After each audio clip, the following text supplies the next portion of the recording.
just want to know a little bit more about you and just what's your process when it comes to looking at a film. How do you... I know that most critics have kind of a very similar way. It's based on genre. You have to really look at it for what it's trying to tell you, right? Not necessarily how you're going to feel about it. But what's like a specific to you process that you like?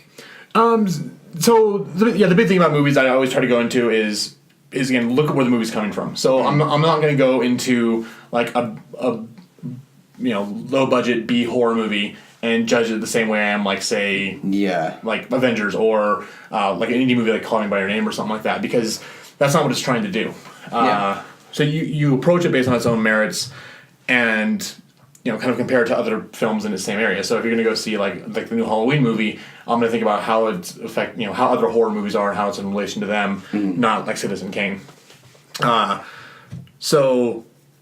And that's what I base it off of. So if I go in, I always thought I'd be a horrible film critic, because when I was younger, I always thought, like, oh, if I enjoyed the movie, if I had spent 2 hours and had a good time, then it was a good movie. Yeah, fucking good enough. There's movies out there that I love that are absolute pieces of shit. Like Hollywood Homicide is one of the worst movies ever made, and I love it with all my heart. But yeah, looking where it comes from, how they're approaching it, if it takes itself too seriously, if it knows what it is and can have fun with itself, that's where that comes from.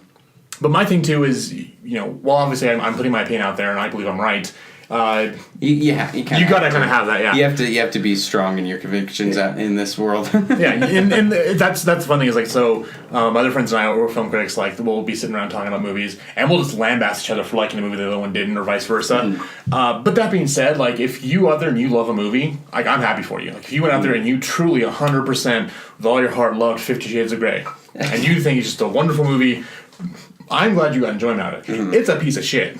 And I can list many reasons why. I can write a doctorate thesis about it. But no, have fun. Enjoy what you want to enjoy. Like, life's too short not to do that. But I will say one thing: if you ever decide you want to become a film critic, be really, really careful, because once you flip that switch on, it never goes off. Like, that's really true. Yeah. As soon as I started looking at films just with an analytical, I think the first one that really like shook me awake was 500 Days of Summer. Like, something that I wasn't expecting. It had an ending that I didn't expect, and it had depth that I didn't know when I was growing up. So this is like back when I was in high school when it came out. Yeah. And from there, like, it's tough to switch that off when you're looking at a film. Like, Adam Sandler movies are ruined for me, and I know that's just like what you're saying. My parents love Adam Sandler. Oh, I have friends who love him too. Yeah. But I'm done. I'm done with that piece of shit movie. Pixels piss me off. Like, they're very it's very rare a movie will make me angry. But the one thing, the Pixels, that they flipped a switch and I was just like pissed, was that stupid scene where he moonwalks into like that room. And a normal person probably wouldn't notice this, but when you're trained to spot it, you could tell that when they switched the scene, they actually had a stand-in come and do the moonwalk for him, because he couldn't be bothered to learn how to do it himself. Because he doesn't just stand up and like do it. It just goes to a close-up shot of just feet moonwalking and then back to him. And I was geez. You piece of shit! You couldn't even like spend 20 seconds on how to moonwalk. I couldn't get through that one either. Yeah, that was. Yeah, there's very few movies piss me off, but what's one that you walked out on? None. You've not walked. You stuck through the Emoji Movie? Mm-hmm. I did too. That felt like a rite of passage after. And that was one I actually had to pay for too, which pissed me off, because I didn't get to go to the screening. Anybody that sees that movie all the way through should get like a free coupon for dinner a second or one. Something. No, what? How? Why are they giving T.J. Miller shit? Well, it might be changed now because of all the shit he's going through. Yeah. But jeez. No, and again, that's my thing is, if I walk out of a movie, or even like I mentioned before, where I was really tired and fell asleep for like 5 minutes, and I woke back up, but I was like, I didn't see the whole thing. I can't write about it. I can't talk about it. So even if a movie's a piece of shit, and I have to sit through like it was like Emoji Movie. I know a lot of people love Mother. I thought it was the most pretentious piece of garbage in the world. Yeah. And I despise that movie with every fiber of my being. But if I don't sit through it and I don't give them my time, then I don't have any right to go out there and talk about it. So that's probably something that most film critics do, but there are some outliers that just. There are some people. Every single job or place in life, you're gonna have unethical people, and I just choose to not do that, because like I just can't. I always joke that I'm chaotic neutral because I try to live my life being, balancing good and evil. But I do have a really strong sense of justice, which is kind of why I go back to Captain America being like my moral compass in life. And so for me to do that, that would just break every like moral in my body. So. Well, how do you feel about reviewing TV versus film? Do you have a different process when you go into a TV? I don't do as much TV as I used to. I did the last thing I did the whole last season of How I Met Your Mother. Okay. Which that's a whole different podcast we can get into. It's a little bit different because the reviews are about the same length, but because there's less plot to talk about, you can have more. It's more of an in-depth review because there's less to talk about. With movies, like I don't know, it's a completely different process, and I'm better doing movies. It's kind of where I've kind of migrated to that. But then I've also improved a lot as a critic over the last couple of years. To where if I went back and tried to do TV again, I probably would approach it with a different viewpoint. Probably would be better at it. But yeah, I try to look at it kind of the same way as a movie. Like I don't really like looking at each episode by episode and reviewing each episode because it's kind of like taking a piece of the movie and that's it. When it's just a really, really long story to tell. So yeah, I have to wait till the complete end of the movie of the TV show. Sorry, to give my thoughts on it. But I think the process overall stays the same. It just takes more time, and I think you have to make a lot more notes for what you're seeing because it goes by at such a slower pace. You often forget some of the moments that are slower beats. So, question: do you take notes during movies?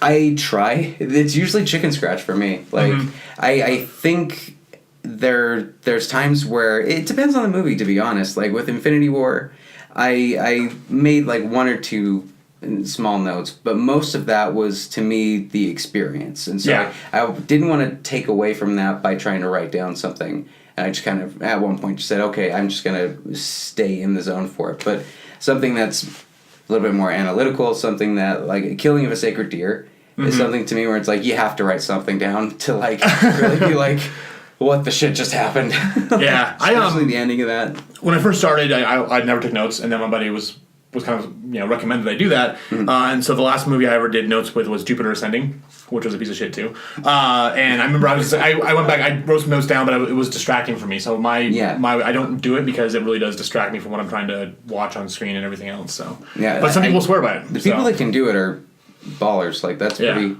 What was the first one you reviewed? Do you remember your first movie? Harry Potter and the Deathly Hallows Part 2. That's awesome. Yeah, I was, I knew about Big Shiny Robot, I kind of listened to the podcast, and one of the guys in the podcast worked at the comic shop I went to, and I just happened to get advanced screening tickets to go see it, and I was like, hey, do you guys ever take guest reviews?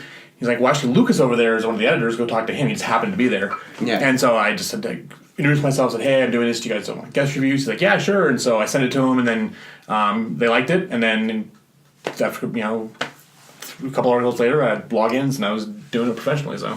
That was awesome. And never go back and look at your first review, because it's so bad. Oh my god. I was like, I just went back and I read it like a couple months ago, and I was like, oh, what was wrong with me?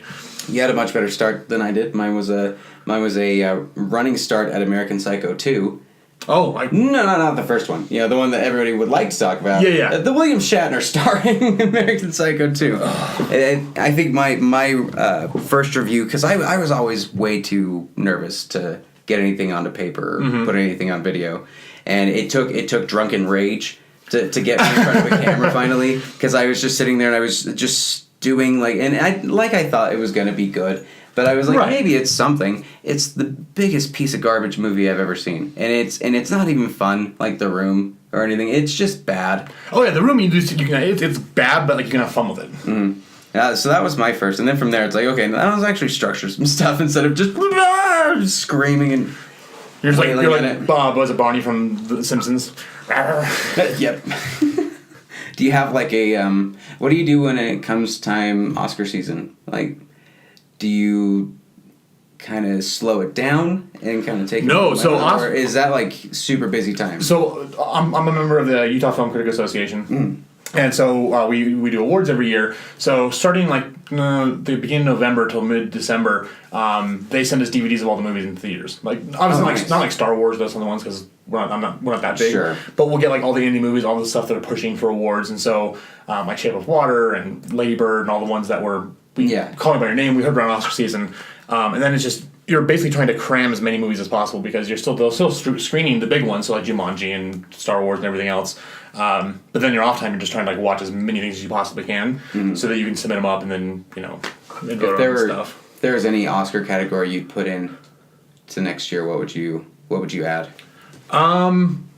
So I would add in. There's a 2-part answer to this. One, I would add in like stuntman because I think stunt people are really overlooked and they play such a huge role in the movies. And when everyone gives Tom Cruise so much applause for doing his own stunts like Mission Impossible, we need to award the people who are doing the hard work all the time. Yeah. But I would change like the best actress category to include like people doing mocaps, like Andy Serkis from doing like War of the Planet of the Apes and everything. Totally because agree.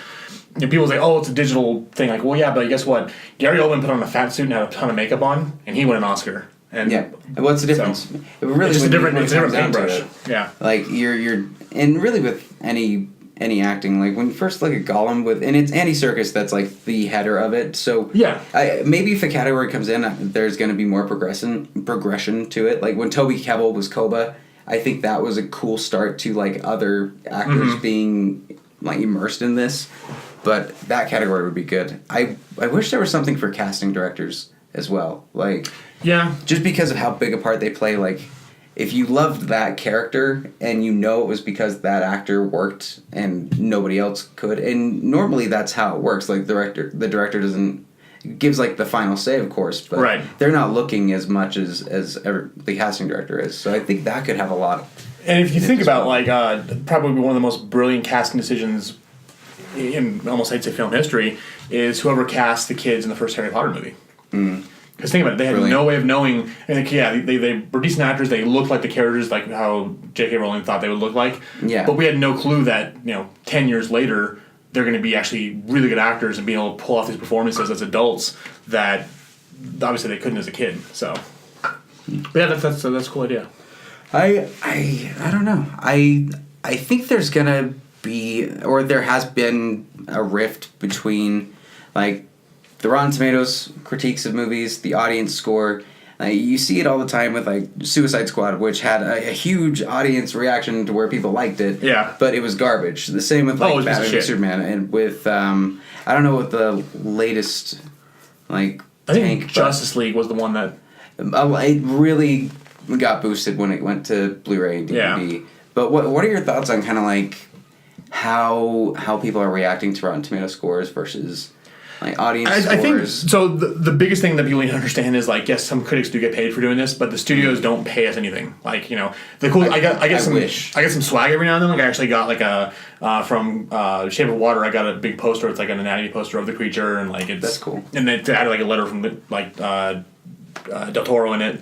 So we get some like minor swag like that, but no, I'm not cashing checks from Disney to say how much I liked Avengers, and we wouldn't do the work if that were the case. Like nobody sits down wanting to write a review that you can tell is kind of coerced, and it's, I don't know.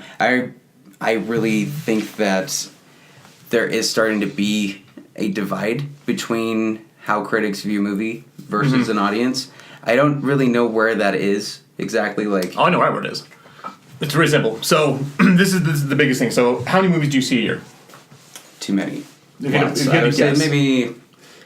I'd probably be about 30. Like 20 to 30. 20 to 30. So, if you're doing this every single week, and then also rushing through award season, I'm averaging probably 150, 200 a year. So, the average person goes to the movies like twice a year. Because think about it, you got to go buy tickets, you got to get popcorn, you got to get soda. If you've got 2 kids, this is now $100 to go out and see a movie. So when you go, even if it's not that good of a movie, you're still going to really enjoy yourself because this is a special event for you. And I'm not saying that movies aren't special events for me because I'm doing this because I love film. But when you're seeing that many movies and the movie you saw last week has the movie you're seeing today has the exact same plot structure and layout as the movie you just saw 4 days ago. Yeah. You catch up on those patterns and the repetition they're doing, and that's why I can go see Suicide Squad and like point out all the flaws of it and why I didn't like it. And maybe someone who only goes and sees 2 movies a year, and that's one of them, they already have an excitement level built in and an expectation that they're going to like this movie because they do it so infrequently. And I think so many people like nostalgia or things that we would say is just repetitive or like just. Well, that's why we got Stranger Things and everything else going on. Is you Yeah, but even if it's bad, if it's something that like is close to like the Meg that's coming out. I'm so excited for that. Exactly. I'm so excited for that movie. You know what you're getting yourself into when you're going into it. And that's where I think, of course, the critic score for that is probably not going to be the highest. No, and there's some movies out there that aren't that are made that the audience satisfaction will be high because people just love going and seeing their expectations met in a lot of ways and not needing to look too deep at a movie. Like, a lot of surface level, and when you see the independent films that do have a lot that you need to look into, and like people that just want to go see like a Transformers movie and you say, oh, what's Moonlight? They're gonna walk out terrified for just like I don't know what to do about this. So they don't even screen the Transformers movies up here anymore because they know we all hate them. Really? So we have to go see them on our own. Oh, but I was there with a buddy of mine who's a film critic and his girlfriend, and we all sneaked flasks in, which I've never done before in a movie. And every so often, like I would like something would just happen, and I was like, I would pop over and look at my friend's girlfriend, and she'd like, and we just done a flask and take a shot. Yeah. I got out of that movie when we actually went out and got dinner afterwards, and we were all just sitting there like not saying anything. I'm like, I don't know what that movie was about. There's this blue bitch who needs a scepter that Merlin had and is pissed. That's all I got out of it. But so yeah, but also I think that's why also you look at movies like you mentioned Moonlight or what's that, like Birdman or something like that, where the average moviegoer didn't like it, but for critics who are it's something new or different or fresh, and that's something you're going to pick up on because it's something that you haven't seen before. So. Who's kind of like your top actress right now? Anything that they're in, I'm gonna watch it. That's in a lot lately. That's really hard. I'll see. That's a really hard question. I'll see anything Emma Stone's in. She's amazing. Everything she does. I mean, even if the movie itself isn't good, she's not ever the bad part with it. For actor.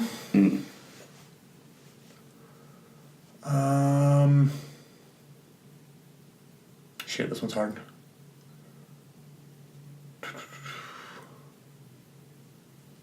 I'll come back to one I can. There's too many out there right now. Got him! You heard it here, folks. No, Oscar Isaac, I would say Oscar is a big one. Yeah.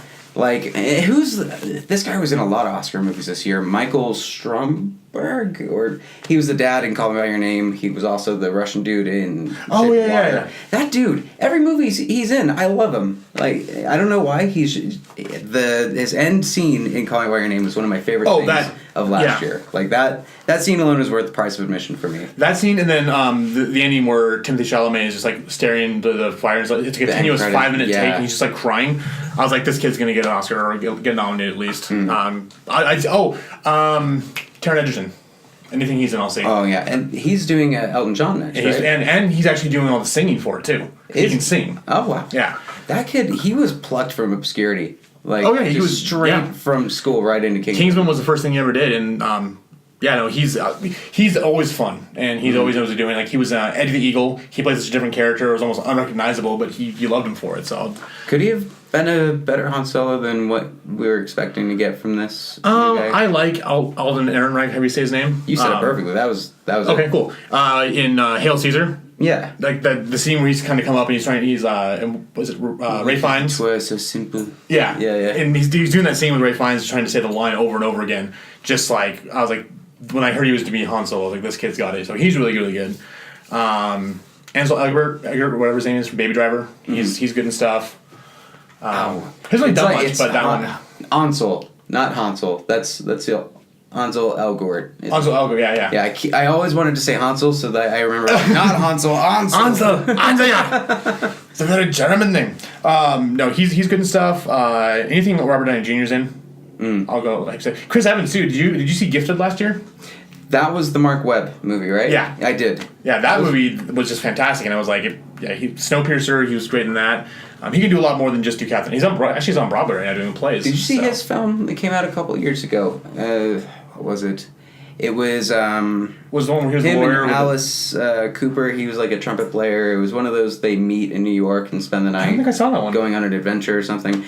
Before we go, I think. I think that sounds familiar. It wasn't that bad. Like for him coming out and directing and starring in it, like there could be worse. The timing wise, Zhao knows that. But even then, he got more accolades than a better movie. That's just weird how that happened. Yeah, well, it's cool to watch because his growth as an actor from, if you look back, like when he did Fantastic Four to then being Steve Rogers was great, but Snowpiercer I think is still one of his best roles, and he nails that whole thing. So the Snowpiercer's great. We need to go through my shelf. I have a shelf full of Blu-rays, and you need to see my house. I have 2 bookcases, and I need to get a third because I've got movies all over the floor right now. Pictures there, I don't believe it. I need to see that. I'll look up when we're done. Well, I don't know. I think we've been at about we're right at an hour. Right at an hour, yeah. Perfect. Well, thank you again for coming on. Yeah, thanks for inviting me. This has been a lot of fun. I've been wanting to geek out about this stuff for days now, and just not being able to talk about anything that happened is. Oh yeah, everyone's like, "Oh, you're so lucky you got to see it." I'm like, "Yeah, but I couldn't say a damn thing." It's a blessing and a curse. Yeah, it's kind of where. Yeah, but where can the people find you? What do you have going on right now? So I'm reviews editor and film critic for Big Shiny Robot, and then also I have a podcast of current movie reviews called The Bored as Hell Podcast. And then that's safe for work. My not safe for work ones, I've got Funny Books and Firewater, which is buddies of mine. Every week we read a graphic novel and we review it, make up drinking games, and also like themed drinks to go along with it. And then the other one is Cinema Queens. So my buddy and I, we been started watching like LGBT films like throughout the years, reviewing them and also discussing how they hold up, if their themes are still applicable today, or if they really were like a product of their time. Yeah.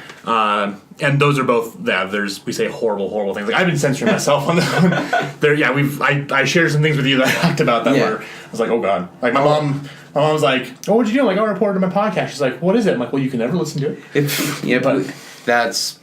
That means my fan base is gonna love that. Go and check out all this stuff. And once again, thank you. Yeah, you guys know where to find all my stuff, and we're just gonna call it there. Awesome. We will see you all later.